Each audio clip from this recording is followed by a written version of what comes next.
अब हम क्रोमेट्स का ही एक कंपाउंड पोटेशियम क्रोमेट के बारे में डिस्कस करेंगे, जो कि होता है K2CrO4। और ये कंपाउंड हमारे पास येलो कलर में होता है।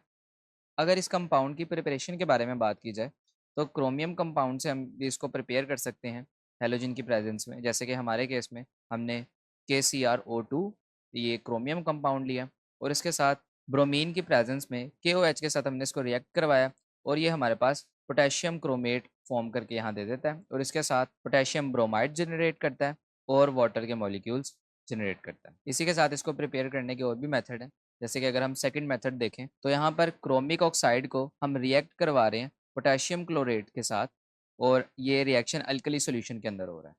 और प्रोडक्ट में हमारे पास क्या बन रहा है, पोटेशियम क्रोमेट और पोटेशियम क्लोराइड और साथ वाटर के मॉलिक्यूल्स। नेक्स्ट प्रिपरेशन की तरफ देखें, तो हम इसे प्रिपेयर कर रहे हैं नेचुरल क्रोमाइड से। और जब भी हम पोटेशियम क्रोमाइड प्रिपेयर करते हैं, तो यूजुअली हम यही मेथड यूज़ करते हैं।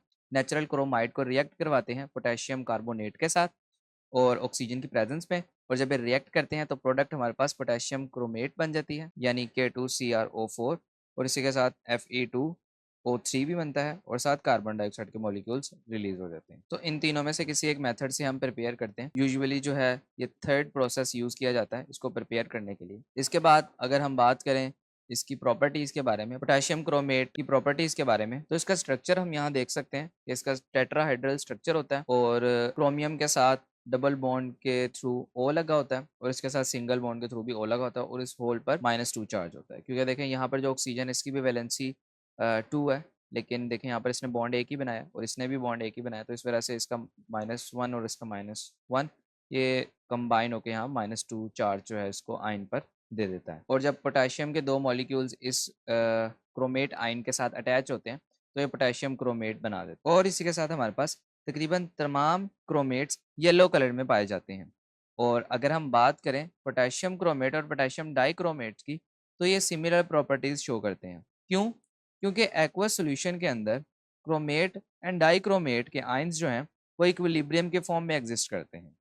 अब ऐसा क्यों है, इसको हम फर्दर डिटेल में डिस्कस करते हैं। इसका रिएक्शन देखें, हमने यहाँ पर लिखा है कि क्रोमेट का जो आयन है वो हाइड्रोजन के एटम के साथ कंबाइन हो रहा है। कंबाइन होने के बाद देखें यहाँ पर हमारे पास डाइक्रोमेट का आयन जो है वो जनरेट कर रहा है, और साथ वाटर हमारे पास यहाँ निकल रहा है।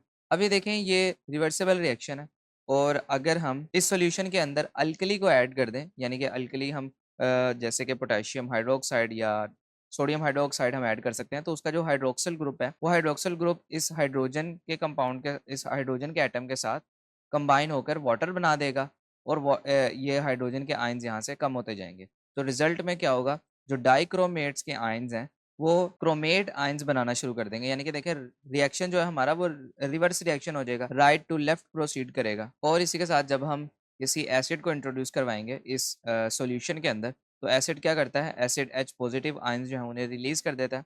तो ये H positive ions again chromate के साथ रिएक्ट करेंगे, और क्रोमेट के साथ रिएक्ट करने के बाद डाइक्रोमेट आयंस जनरेट करना स्टार्ट कर देंगे। इसी तरह से ये सॉल्यूशन जो है इसमें क्रोमेट और डाइक्रोमेट्स के जो आयंस हैं वो इक्विलिब्रियम के फॉर्म में एग्जिस्ट करते हैं। ओके, तो ये प्रॉपर्टीज थी हमारे पास पोटेशियम क्रोमेट।